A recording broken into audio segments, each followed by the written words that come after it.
Мислам дека имаше и други кандидати, некои имиња Тројца се споменува во спомнати јавноста, во медиумите. Најверојатно, јас сега не знам, нели, предлагачот дали имал поширок круг на, да речем, кандидати потенцијални. Се разбира, јас тука не можам прецизно да одговорам што било пресудно.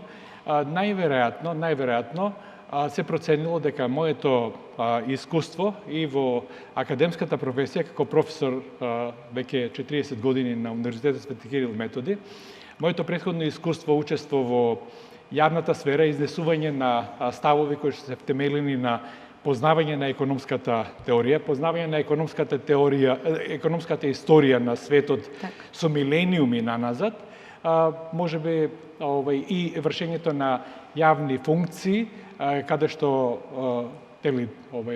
мислам дека постои тука консензус, без разлика на оценките за успешност и така натаму, дека сум ги извршувал честно, одговорно, во согласност со законите и уставот на Република Македонија, без ниедна афера, без ниеден скандал.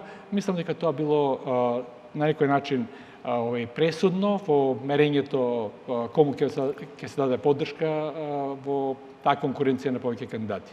Не знаеме вашата биографија.